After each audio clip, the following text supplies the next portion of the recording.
This is question 10, Higher Maths, paper 2011. We have here an equation, 2 cos x equals root 3.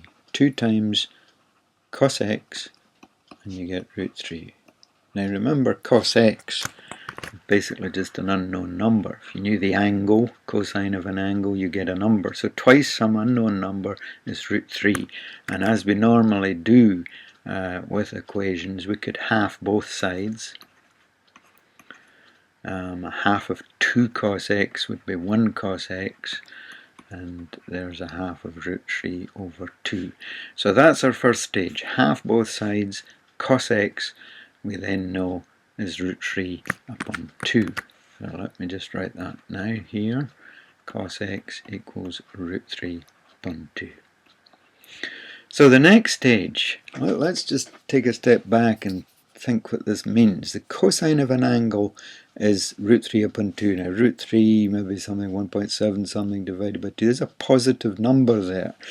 Now if you recall the cosine graph, let me just sketch that graph here. Remember, the cosine starts off at 1, down to 0, to minus 1, back up to 0, and then up to 1 again.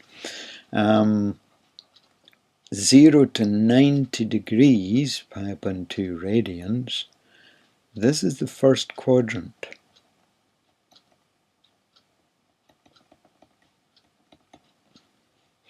And 90 to 180, or 180 degrees, or pi radians, these are the angles that are called second quadrant angles. So there's your second quadrant angles in here. 180 degrees to 270 degrees, or pi radians, to 3 pi upon 2 radians. Angles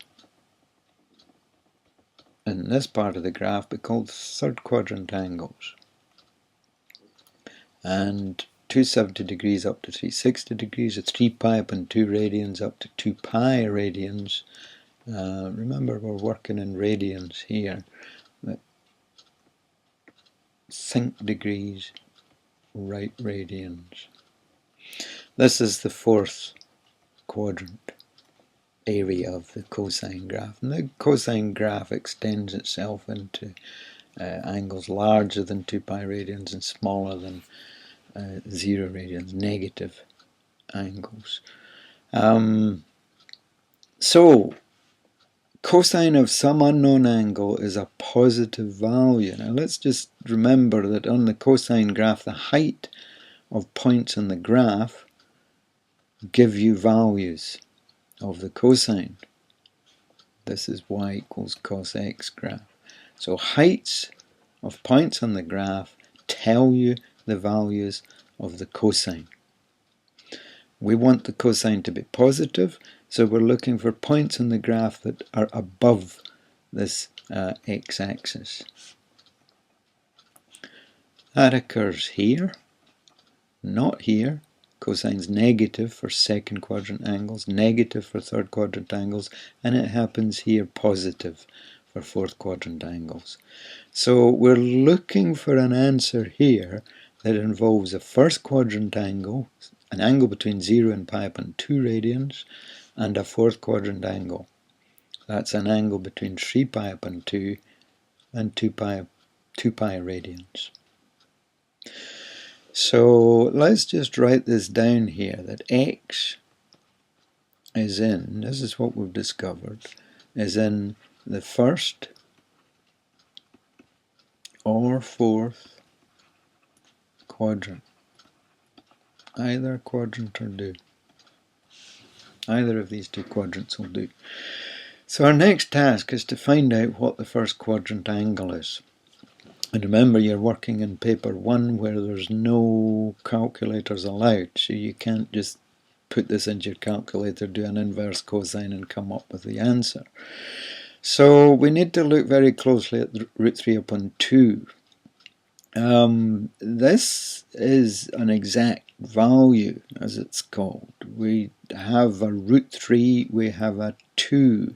Now there are two diagrams you should remember for exact values involving cosine, sines and tans. They both come from simple figures. One of them is a square of side 1 and the other one is a equilateral triangle of side 2. Now you know these four angles are all 90 degrees, and these three angles, since they all add up to 180 and they're all equal, must each be 60 degrees. I'm thinking in degrees, though I'll write radians eventually. Now the trick here is to half both of these. Now if you half 90 you get 45 degrees, which is pi upon 4. And Pythagoras, there's your right angle Pythagoras, 1 squared plus 1 squared, that gives you 2 square rooted for the hypotenuse. So pi upon 4 or 45 degrees would involve 1s and root 2s, not what we're after here. Let's look at this one. Let's half this equilateral triangle, draw a line down the middle here. Because we're halving a side of length 2, that's why we chose 2, we get 1. Pythagoras would tell us there's a shorter side, there's the right angle triangle, shorter side, so it's 2 squared 4 minus 1 squared 1, that's 3 square rooted. This is looking more promising for this.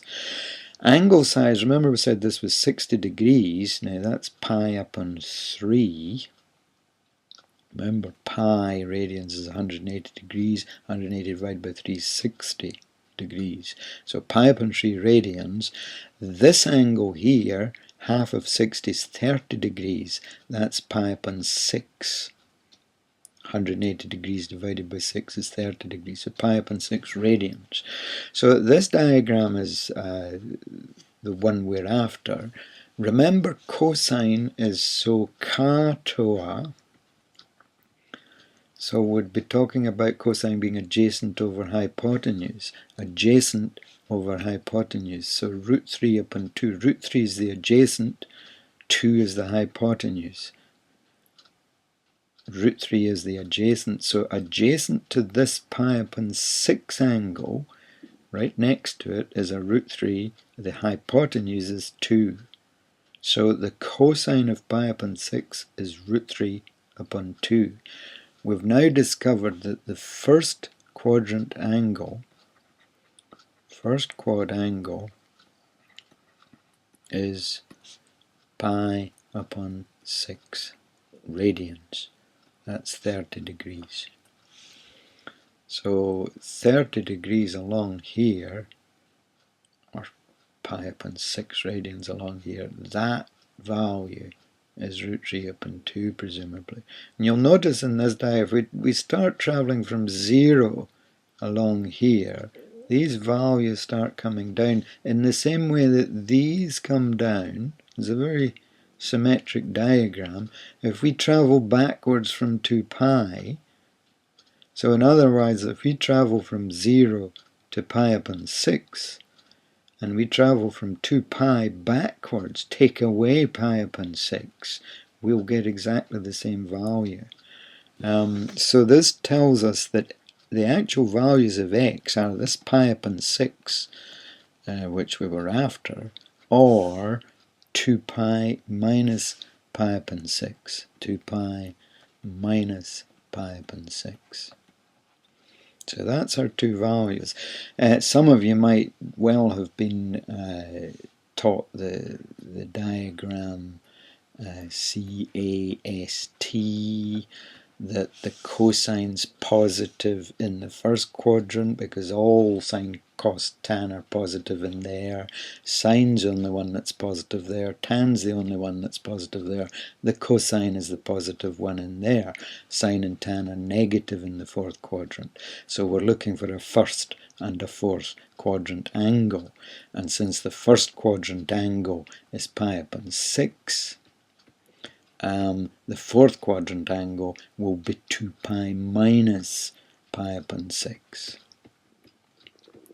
So that's an alternative method of working this out. So you can either use the graph, figure it out from that, or figure it out from this diagram if that's how you've learnt how to do this. So pi upon 6 is okay. Now,